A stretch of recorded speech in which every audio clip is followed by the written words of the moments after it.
Գազի, լույսի, ջրի մատակարարման համակարգերում 2025-ին իրականացվել է շուրջ 63 միլիարդ դրամի ներդրում։ Էլեկտրաէներգիայի եւ բնական գազի սակագները նախորդ տարի մնացին անփոփոխ։ 2025-ին կասեցվեց հեծի լիցենզիայի գործունեությունը, ինչը սակայն տեղի չունեցավ Veolia ջրի դեպքում։ Հանրային ծառայությունները կարգավորող հանձնաժողովի նախագահ Մեսրոպ Մեսրոպյանն է ամփոփիչ ասուլիսով հանդես եկել։ Որևէ մեկ կարգավորող ընկերության նկատմամբ հանձնաժողովը տենց կողմնակալ կամ վերապահումով դիրքորոշումներ չունի եւ լիցենզիայից զրկելն էլ այս կամ այն ընկերությանը ինքնանպատակ չէ։ Պարզապես Veolia-ի պարագայում ես բազմաթիվ իմ հարցազրույցներում առիթ է եղել նշել եմ այս մասին, տարբերությունը բավական մեծ է հեծի հետ կապված խնդրից, որովհետեւ այն խնդիրները, որոնք որ ունենք բովանդակային եւ հիմնական այն խնդիրները, որոնք որ ունենք Veolia ջրում, այստեղ այս խնդիրների լուծման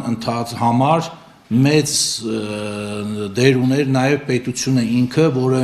ինչ պատճառներով տարիներ ի վեր չի արել։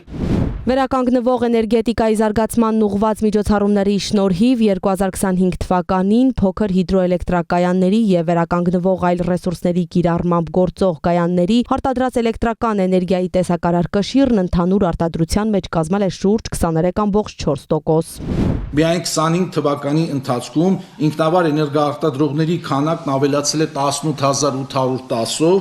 իսկ վերջիններիս էլեկտրակայանների ընդհանուր դրվածքային հզորությունը մոտ 220 մեգավատով։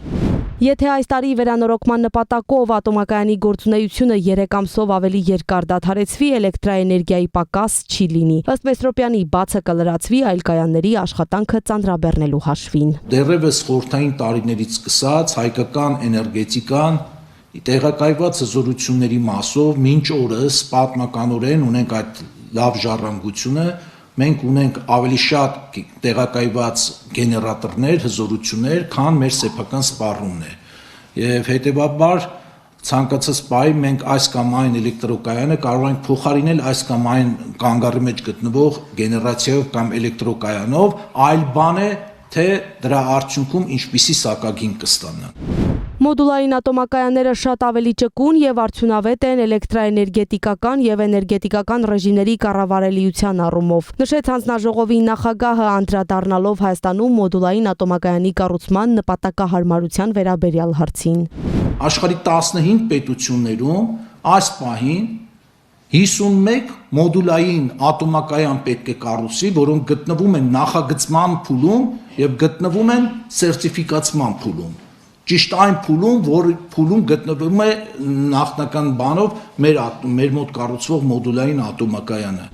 Մոդուլային ատոմակայանն ունի մի շարք առավելություններ, որոնք այն ավելի գրավիչ են դարձնում Հայաստանի համար։ Համակարգը աշխատելու է պասիվ հանգստի անցնելու մեխանիզմով։ Վթարային իրավիճակներում, երբ տարածքում բացակայում է էլեկտրաէներգիան, կառույցի սառեցման համար մարդու միջամտության կարիք չի լինելու։ Մոդուլային այս տիպի ատոմակայանները 80-ից 90%-ով իրենց հիմնական բաղկացուցիչ սարքավորումները եւ մասերը արտադրվելու են արտադրող գործարաններում եւ միայն տեղափոխվելու են տարածք այն երկիր, որտեղ որ պետք է տեղակայվեն եւ Լեգոյի սկզբունքով հավաքվելու են դրանք։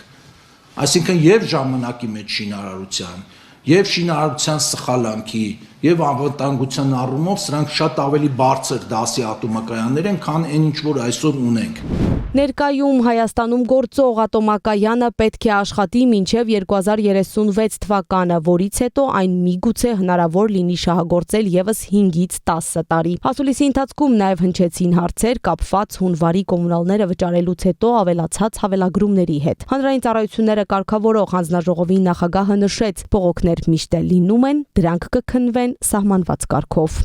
Նարեխ Խաչատրյան, Սյունիք լուրեր։